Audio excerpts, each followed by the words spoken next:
napakaganda ng ating topic for today kasi nga March is Women's Month. Yeah, Happy Women's Month. And clap tayo sa lahat ng mga Filipina expats na mga successful Filipinas around the world. At yun na nga, mga sumakses. Yung naka-feel na ito pala ang success. Or naman yung sineselebrate lang din natin. Kababaihan na nagsistrive to be better, to reach for their dreams. Ayan. So, happy Women's Month.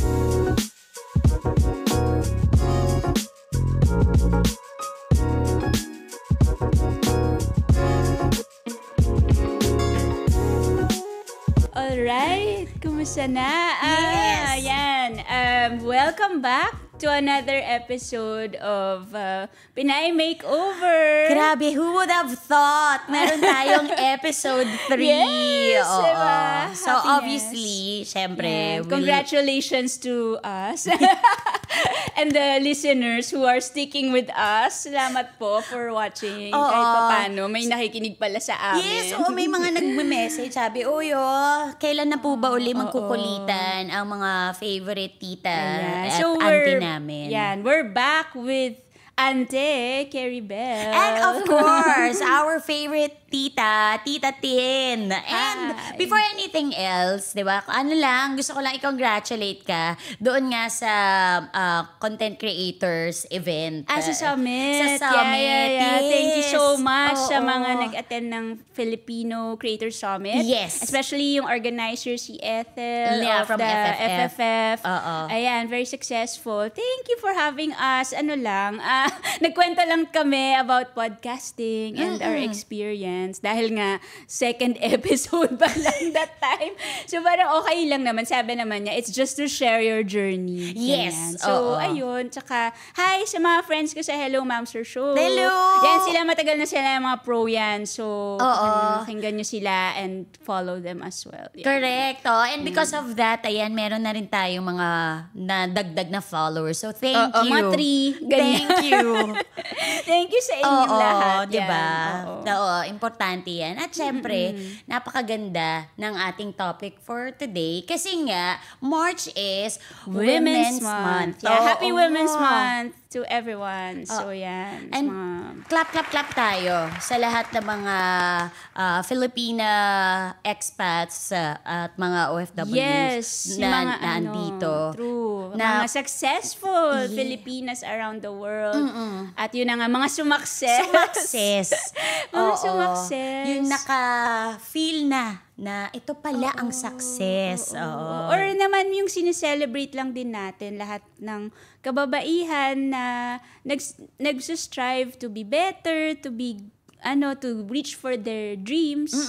Ayan. So, happy Women's Month. Actually, Happy Women's History Month. Yun pala yun. Yung parang siya, tungkol siya sa mga women na nag-push the needle forward. Yung parang para mag-progress tayong mga babae sa mundo. Ayan. Yun yung parang idea nila ng March is Women's Month, is to celebrate yung mga women who started the movement na maiba yung perception ng mga babae and to have more equality, ganyan, di ba? Unfortunately, up until now, di ba, parang kailangan pa ng todo pang push. Hindi pa. I mean, ang dami nang nangyari, ang dami ng progress na naganap, pero we'll still need a lot more support. Hindi pa tapos ang laban. Totoo yan. At pag-usapan natin yan, di ba? Kasi ano ba to yung mga ibinabato lagi sa mga kababaihan. Ayan, di ba? Yung mga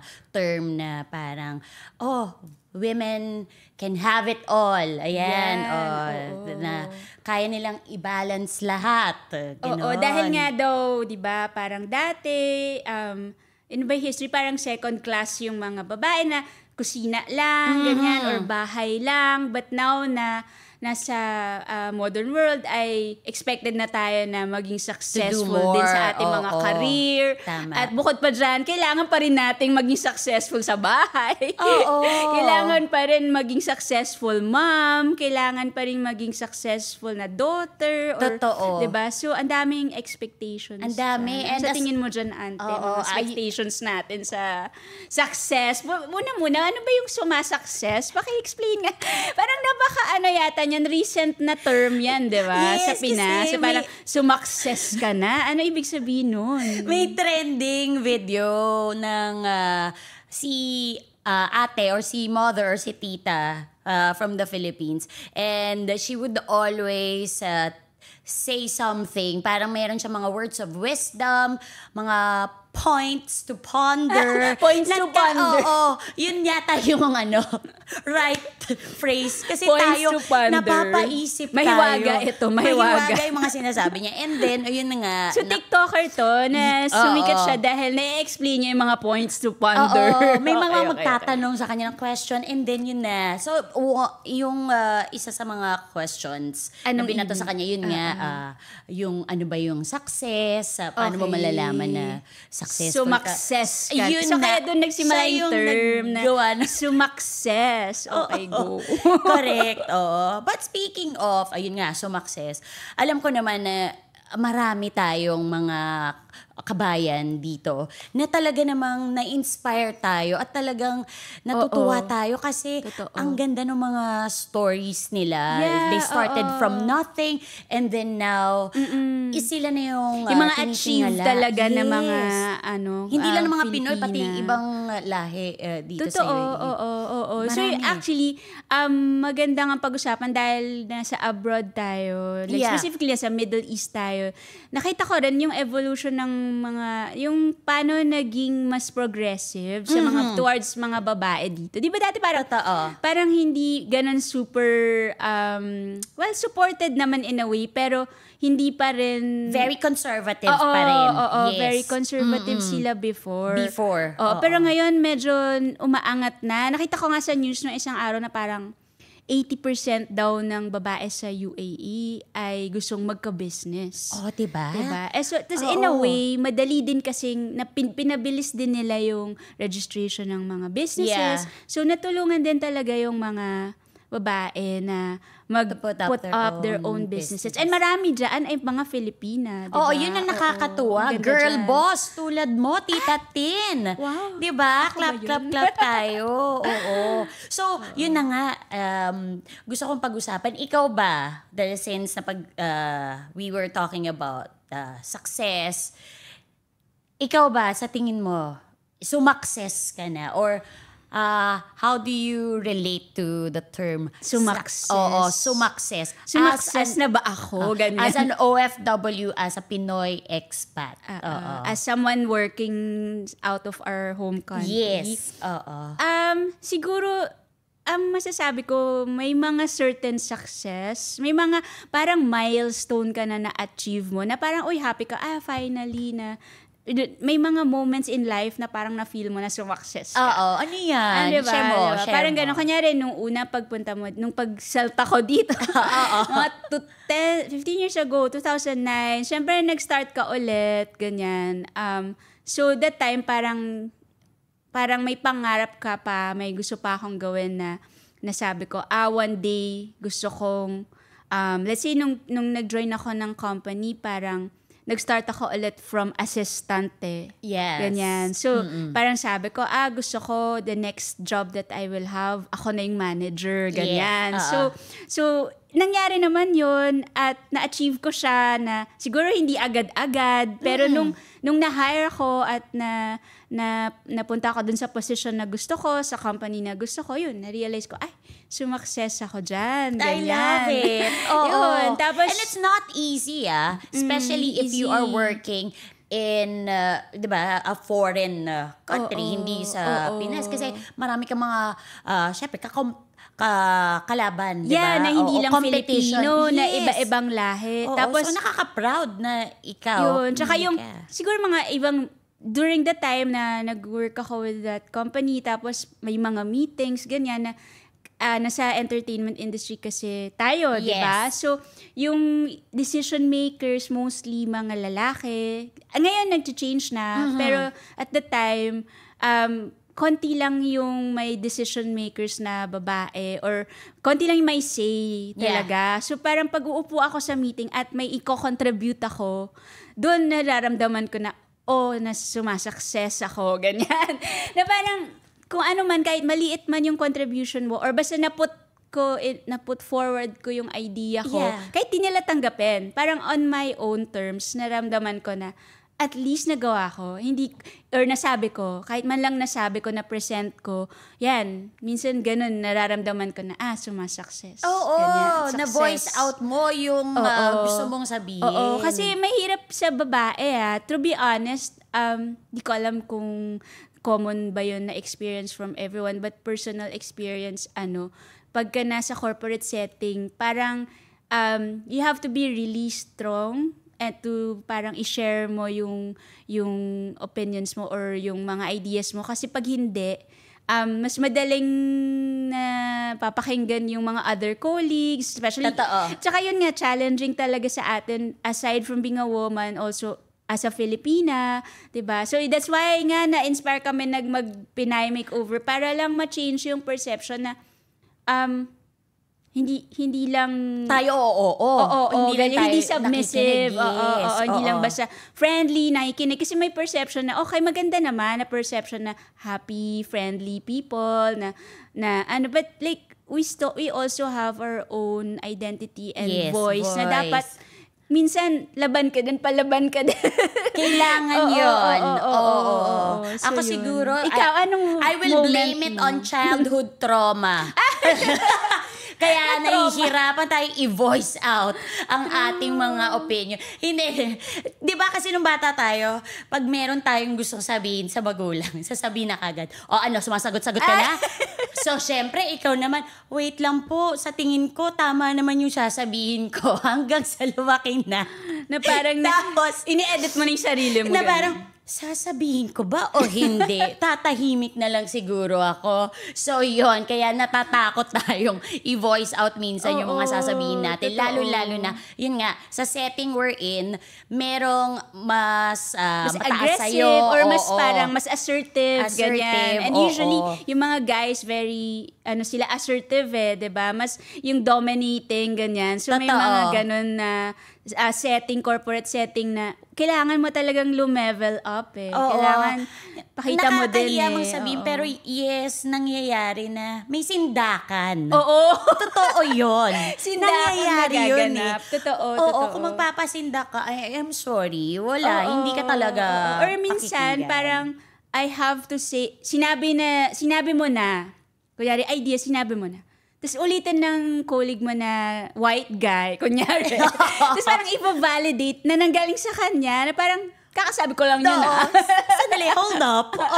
Hindi ka ba nakinig kanina? So may mga ganong instances. Not everyone naman. Marami din namang very accommodating and all. Pero yun nga, I think we have to parang realize na we have the power to stand up for ourselves. Yes, correct. And if we think that our ideas or what we say matters, talaga namang, dapat makinig kayo. Sasabihin ko. Like, tsaka yun, ang daming mga, nakaka-inspire yung mga Filipina, na mga girl boss, na talagang makikita mo how they conduct themselves, tapos how they're not scared na, sige, gawin natin to, ganyan. Like, for example na lang, our good friend, shout out to Cheka Executive. Madam Faye, si Faye. So, na-mention na natin yan from Tap since she's the country launcher. And you will see her how she really parang doesn't let anything get in her way in terms of kapag talagang she believes in something. True. Ayun nga, decisive and at the same time, ang galing niyang makibagay Oh, Diba? then, Totoo. Ayan, maganda sa girls, or napansin ko sa women executive, they can read the room. Yun, Yung may totoo. empathy na parang maybe hindi ganun, kasi syempre, we're built in yun sa atin, yung intuition, di ba? So, merong mga babae talaga, they can read the room, and Hindi, they can totoo. tell kung paano makipag-usap. Yeah. Kaya ang galing, kailang 1 minute, 'di ba? Chika-chika tayo. Yes, we're friendly. But the next, pagharap na ng okay, May business as ask. usual. Yun. Yan, you have to be ready for the ask. Correct. Ganyan. You have to Oo. ask kung ano talaga yung gusto mo. 'Di ba? Sometimes to get what you want, you have to ask. And you have to be good at asking. Totoo. Yan. At oo. saka, yun din, ang napansin ko rin na different types of mga girl boss dito. There are those who are, syempre, intimidating, pero meron din yung kalmado. Pero when you need to have a firm decision, grabe, parang okay, kalmado ka, pero pag oras na meron dapat mag-decide dito, ganyan ang gagawin ko. At yun ang nakita ko sa'yo. Like, pag nakita nila, you're so cool, calm, Chill lang ka collected, palagi. chill. Pero once na parang, I'm sorry, hindi uubra sa akin to. Let's go. Siguro Ganun ka, yun. very decisive. And I love that. Thank you so Oo, much. sa'yo. Well, I guess na-train lang din eventually to be more decisive. I guess yun kasama din dun yung experience. Kasi how can you decide right away? Kasi alam mo yung mangyayari. Yeah. Kasi nangyari na yan before. And I was telling you, kanina yung in-interview ka na Yes, the founder. entrepreneur. Oo, Yeah, entrepreneur. shout out to Madam Pressy.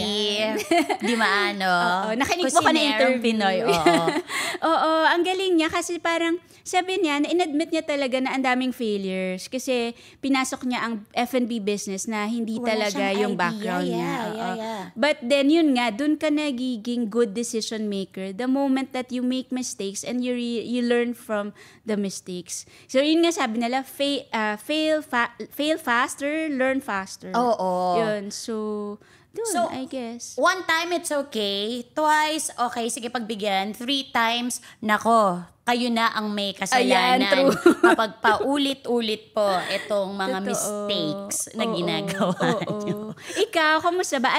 How do you define your success? Or how can you say na, sige, sumakses ako, ganyan. Ikaw Kasi na. ako talaga, I didn't have any plans whatsoever na pumunta dito. It's just that my best friend, si Zina, siya talaga.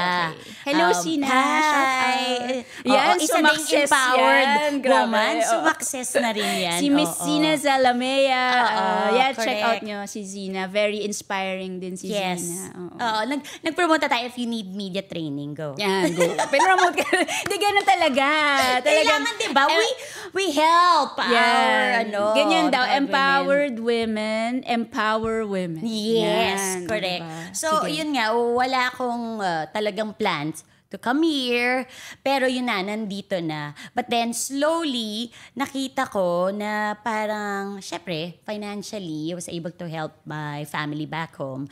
They didn't ask for it. Pero, alam mo yung joy na nakikita and yung proud sila na parang, uy, ay, nagbigay yung Yeah. anak natin. Uy, oo, Nag-send yung nakapagpadala. anak. Nakapagpadala. Through Tap Send. Uy, grabe na yung sponsorship. Kailangan na next Naisingit. episode. Marami na tayong commercials. Pero yun, yung para tas yung thank you nila. And siguro for me, natuwa talaga ako na it took me some time kasi syempre hindi naman madali. Agad-agad, Pero, totoo. agad-agad. Pero I was able to bring my family here. Ay, success. Yes, as in the whole Success. family. And Actually. ang nakakatuwa niyan, they never thought na parang, in their lifetime na, ay, Dubai? makapag-travel. Oo, magta-travel ako sa Dubai. Ano Like, ba yun? Oo, so parang nung pagdating nila dito, galing. manghang-mangha. Tapos parang natuwa sila. And parang for me, ay, nakakatuwa. Proud moment yun Oo, for you. Na parang uy. successful yan. Success ko yan. Oo. na sumakses ka dahil True. yan, yung Then naidala mo yung family. family. At saka, Actually, yeah. Oo. Nakaka-relate ako dyan. Kasi Yes. recently, dahil nga ang asawa ko ay French Yes. at ang parents niya ay nasa France at hindi nakatravel sa wedding namin. So, hindi na-meet yung parents ko. Wala naganap na ganun. So, talagang pinag-effortan kong, pinag-ipunan ko na madala yung parents ko to meet my in-laws din. in-laws. So, etos dahil nga nasa Europe na kami, nung palang nakakuha ako ng visa para sa kanila, parang wow na yan Parang, oh my gosh, mangyayari na to. Europe, diba? Napag-Europe mo yung Tapos parang na-realize ko, parents mo. this is it. Ang mami ko, pangarap, silang dalawa actually, pero mami ko talaga yung nagsabi na gusto niya mag-Rome. But like, it's just a dream, Hindi siya, parang, diba impressive? Na parang, gusto kong puntahan niya. Na Yung parang, mga pag nanonood kami ng mga movies, ganyan, parang ganda talaga doon. One day, gusto na. Pero hindi naman natin inisip na makakarating talaga tayo. Diba parang yung nilista ba natin yung, sabi ni mama, gusto niya, okay. 10 years from now. Or even me nga, na nung una ko rin nag-pari, parang, wow, nangyari to. So, kasi nakita ko yung Eiffel Tower. So, nadala ko yung parents ko, mas iba yung level na parang napuntahan namin yung places na nakikita lang namin sa books, ganyan. Totoo. So, yun, parang dun ko rin naramdaman na, okay, sumakses tayo dito. Diba? Success to. Iba yung sense of fulfillment, lalo na kung kunwari, yun nga, yung kasama mo, family mo, iba din yung ikaw lang mag-isa, pero yung pagkasama niyo, mas malalim actually yung experience it together. Siguro tama ka na ang success, pag shinare mo, mas may dating siya. May meaning. Oo. Totoo. Tama, oo. Ang ganda nun. Parang to have successful life, it has to be shared. Totoo. Yan. Kasi lagi naming naririnig din yan whenever we interview yung mga inspiring kabayan dito. Yung mga success sa stories isa nila. taging iba kakabayan. Yes. Yan. Panoorin niyo. Nag-promote ng show. Yan. Pero totoo, nakaka-inspire. Lagi nilang sinasabi, like, ano yung secret, ano yun. In every interview, hindi mo maririnig na ako, lagi nilang sinasabi, ito para sa kanila, ay yung isi-share nila na yung success nila, yung good fortune nila, na lagi may gusto nilang ibahagi. Either sa family or sa community. Sa community. Oo, Tama. Na parang for them, may mas ramdam daw nila na talagang meron silang ginagawang ano yan? maganda. Siguro maybe traits ng babae din kasi na mas community aware, mas nagsiserve sa community. Nurturing, diba? So, kaya nga sabi nga nila, may mga clients ako na yan yung passion nila, or yan yung pinapursue nila is to have passion meets purpose. So, siguro sa mga lalaki, mas iba yung priority kasi more on winning yung mga lalaki. Parang we have to provide, we have to win, ganyan. Ang na-appreciate ko na parang other way of doing things, pagka women leaders, meron silang, mas priority nila yung community and yung purpose. So parang, sabi nila, if you help women, they will help the community. Parang ganyan. Ayun yung lagi ko nakikita. Lalo na yung mga, I'm into mga empowered Filipinas who are doing social enterprises, yung mga tumutulong din sa mga maliliit na mga siguro businesses, ganyan. True. Tapos yun yung lagi nilang sinasabi na parang build the community, and kahit gaano karami daw yung ginagawa mo, basta align daw with your values, kaya mo daw balansehin. Ikaw ba naniniwala? Yan na naman yung word na balance. Hindi pwedeng mawala. Kaya ba tayo naka-cross? Kailangan natin mag-balance. Diba? Yoga.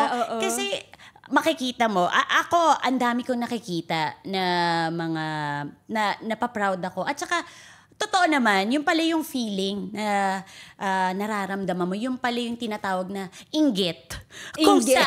Pag may mga nakakabalanse ng mga bagay-bagay. Tama yung makikita mo, ay, may 4 na anak. Ay, pero successful perfect. Pero ang career. maganda. Ay, nakakapag-pilates. Ay, meron pang, diba? Meron pang, quality time sa sarili. Sabi ko, grabe, paano niya ginagawa yan? So, diba? Gusto ko tanungin, for you ba? Do you think? Like, kunyari, yung mga celebs, pag nakikita ko, kunyari sila Ann Curtis na may baby, pero ang ganda. Tapos may show. Tapos nagta-travel. Tapos nagde-date with mga asawa nila. May date na, tapos ang ganda, fit. Kasi nagwo-work nakapag-work out. Sandali. Oh my gosh. Ilang oras kaya may business pa yan on the side. Oo, diba? Meron siya yung beauty business. Madaming ganyan na mga babae. Pero naisip ko, yung pangalang time na ako yung nakakapag-workout regularly. Totoo. Kasi magigising ka na umaga, parang, hindi, gusto ko matulog. Tapos yun nga, ako wala pa akong anak, wala akong baby, pero feeling ko, wala akong time sa asawa ko minsan, kasi ang dami kong work, ganyan. Hats off sa mga working moms. Ang galing-galing. Grabe. Oo, ang galing nyo magbalanse. Siyempre, nung I was growing up, yung mommy ko, then working mom siya. Okay. So, nakita ko rin na, actually, iba yung perspective ko ng balanse. Parang may times na hindi. May times na may kailangan ka talagang i-give up. Or may times na hindi mo magagampanan lahat. At saka, ang napansin ko lang, kasi that time, kinailangan na ng mami ko na may katulong siya. May kasambahay kami kasi nahirapan na siya na uwi siya, magluluto siya. Tapos meron pa siyang ibang work. Yung, alam mo yung gano'n. Yung, totoo. Although nandun yung daddy ko, pero may mga times na hindi naman niya magagawa yung kasi ginagawa ni mami ko. Kasi meron din siyang sariling. So, ang hirap talaga i-balance. Tapos nakikita ko din yun sa mga ibang babae na hindi din talaga nila, as much as they want, hindi rin talaga mabalanse ng gusto yung kailangan may PTA meeting, kailangan puntahan mo yung anak mo, tapos meron kang meeting sa office. Diba? Tapos kailangan postura ka. Diba? Maganda yung sinabi mo. I love when you said that yung nakita mo yung mom mo trying to balance, pero in reality, she had to give up something. So I think, instead of saying, dapat kaya mong balansehin. You should balance. Di ba lagi sinasabi, you cannot say na hindi mo kaya. Ang kailangan mo lang gawin, balance everything. Pero I think dapat, ang iniisip natin, hindi balance eh. I think we have to be more realistic about and it. Recalibrate. Parang, okay, magagawa ko to, pero may i-give up ako. Or i-admit mo yung weakness mo. Na diba? Maybe hindi ko kaya tong gawin at maghanap tayo ng tulong. At wag mo sabihin na kaya mong gawin lahat. Totoo yan. Do you think women can have it all? I feel maybe women can have, like sila Ann Curtis, diba? Yung mga, Beyonce. Sabi nila, we all have 24 hours in a day. But, parang ang doon, kasi they have a good support system. Na meron silang, nasabi yan sa akin ni Madam Jory, hi sa ating friend na si Miss Jory Alban. Nagsha-shoutout tayo. So ngayon, Powered Women. Ayan, Power Woman yan. She's one of the top marketing directors here.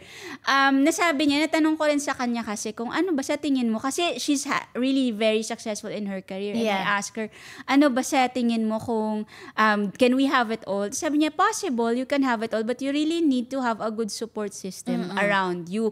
Diba? Kung may tumutulong sa'yo sa kusina, may tumutulong sa'yo mag-alaga ng anak mo, may tumutulong sa'yo sa office, kung, diba, kung may naaasahan ka doon na, so, I guess yun yun. And your husband also or your partner also supports you. Ay, malaking bagay yung partner, di ba? To support you dun sa mga goals mo sa buhay mo. Ayan, actually ako malaking bagay na very supportive ang partner ko. Shout out sa hubby ko. Bonjour. Pero yes, maganda yung pinoint out mo niyan. Yes, you can.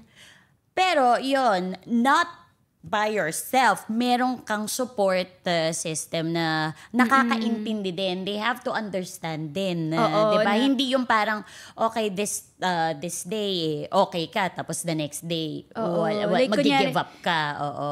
Like minsan, may mga friends ako na very supportive yung husbands nila. Yan si Hello Ma'am Sir Show, sila Joseph, sila nakita ko how yung minsan yung mga husbands yung nag-aalaga ng mga bata so that they can go out on night outs with the girls. Magkaroon ng girls night out. Okay, that's important. So, Totoo. okay lang sasabihin ng mga husbands nila, hindi, sige, sama ka, labas kayo kasi kailangan mo yan, ganyan. So, yun, talagang nahayaan sila, binibigyan sila ng time. Diba? Oo. Binibigyan sila mampaparlor. Importante din yan. Sana all. Ayan, speaking of all, sino ba kasi ang nag-imbento at nagsabing ng all? At ano po ba iyong definition ng all? Kailangan ba gigising ng alas 4 mga babae? Para mag-workout, magluto ng maganda ng mga baon. Tapos kailangan ihatid, tapos kailangan magtrabaho, tapos pag-uwi pa, ikaw magtuturo, diba? Magluluto. Yan. Siguro yun yung medyo old way of thinking na kailangan gawin lahat ng babae yun. Pero dapat dumating na tayo sa point na kailangan natin siyang tulungan. Totoo. And there's nothing wrong with asking. Ayan din. Diba? Kasi mga ibang babae naman, kinakaya. Kaya ko to. Okay lang. I wanna be the best mom, best employee, best sa lahat. Diba? Minsan, OA ka na. Tama na. Ang nagsasuffer, ikaw. Are you happy? Diba? Dapat tatanungin mo yun, sige, you have everything. Nakuha mo. Pero, happy ka ba? During your journey na pakuha, happy ka ba? Yeah, totoo. 'Di ba marami tayong mga kilala na nagugulat tayo. Hala, ang successful nun. Bakit ganun? Nagkaroon siya ng ganyan, na-depress siya, 'di ba? Ayan din kasi parang kino-compare mo rin yung sarili. Siguro yun yung bad habits na dapat alisin natin na yung success or sumakses ka, dapat sa'yo manggaling. Yes, I love that. Definition mo dapat yun. Hindi yung kinumpara mo sa kapitbahay mo or sa friends mo, dapat yun hindi ka na dapat mainggit dun sa mga iba. Totoo. At doon mo, parang yun yung bar na sineset mo for your success. Pero, di ba, balikan mo, nung bata ka, iyan ba talaga yung gusto mong mangyari? Or sinundan mo lang ba yung definition ng success ng ibang tao? Tama. Diba? Tama. Kaya ka hindi happy. Yeah. May mga ganun na-achieve mo naman, tapos biglang sabihin mo na hindi ka pa rin masaya. Siguro kasi hindi yun talaga yung gusto mo. Totoo. So, malaking bagay na alam mo talaga by yourself, ma-define mo sa sarili mo, ano yung success, what it means for you. Yeah, and siguro parang dapat na rin, parang you're fulfilled equals you're happy. Diba? May mga iba, for them, masaya sila, successful sila dahil nagkapamilya sila. And that's nothing wrong. Diba? Yeah, kung yun ang desire mo diba? Diba na ikaw gusto mo mag-concentrate sa career lang. Okay lang yun. Okay lang yun. Wag nang dadagdagan pa ng mga tita at mga nanay na ayan lang ka mag-aasawa. Diba? Just tayo naman na-pressure. Ayoko yun. Ayun yung nakaka-disappoint na parang may kanyari, naalala ko yung mga artista talaga. It's like si Heart, parang, di ba wala siyang anak? Tapos pag nakikita ko yung mga comments na parang, ay maganda nga siya, lumarampa-rampa nga siya sa Paris and sa Milan, fashion, pero wala siyang anak, ganyan. So parang, okay.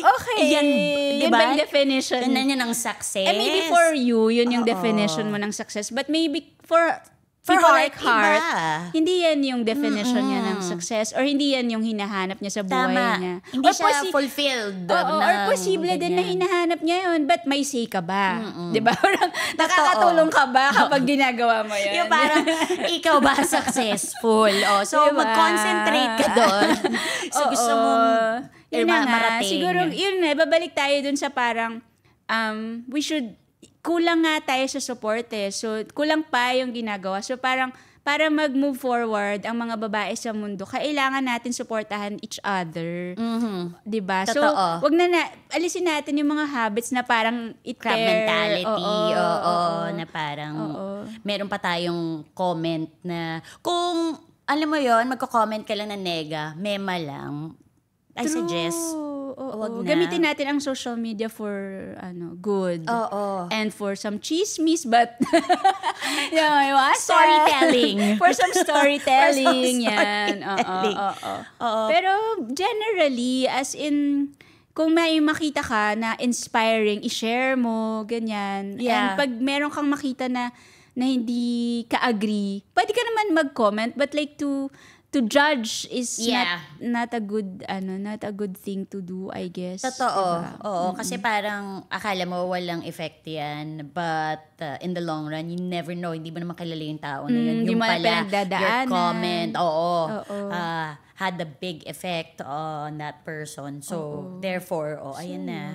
Medyo hindi pa maganda. Yun. So, wrapping up, at paano ba natin sabihin yung success? Yes, like, I think how do we become successful? I love when you mention that you should create or make your own meaning of the word success. Dapat you make it your own. And I think siguro parang dapat mag-focus tayo dun sa fulfillment. Yeah. And being happy. Diba? Yeah, actually, baka yun eh. Oo. Success is happiness. If we equate success to happiness, then maganda yung chine-chase natin. It means, if we're chasing success, we're chasing happiness. So, correct. Maganda nga yun. I agree with you. Yeah. So, we wish all the women, lahat ng mga Filipina, we're all in this together. Yes. All this together. Parang, imbis na mag-compete at mag-compare, tulungan tayo and para ma-achieve natin yung definition natin ng success. Oo. Diba? Tulong-tulong tayo. Or and collaborate. Yan, collaborate. At saka kung we should learn to be happy for other people's success. Totoo. Yun. Kahit ano pa yan. Oo. Kahit nakabili lang siya ng little thing, di ba? Totoo. Dubai chocolate. Success. Yes. Or concert tickets. Yes, correct. Success. Si Ante. J-Hope. Di ba? Success Baka tayo. naman. Success tayo doon. It's true. Kasi diba? it makes you happy. You, during that period, alam mo yun, fulfilled ka. May fulfillment yung nangyari. Just to be happy for other people's success, and ikaw naman, you keep chasing your own success equals happiness. Tama, oo. At saka yun nga, magandang i-share. Diba? Yes, again, success is better when you share it. Tama yan. Kaya nga, we are sharing this very, inspiring convo. Sana naka-inspire kami. At napulutan nyo ng aral ang aming Women's Month episode ng Pinay Makeover. Thank you so much ulit for sticking out and hanging out with us. Salamat po. And we'll see you on the next episode.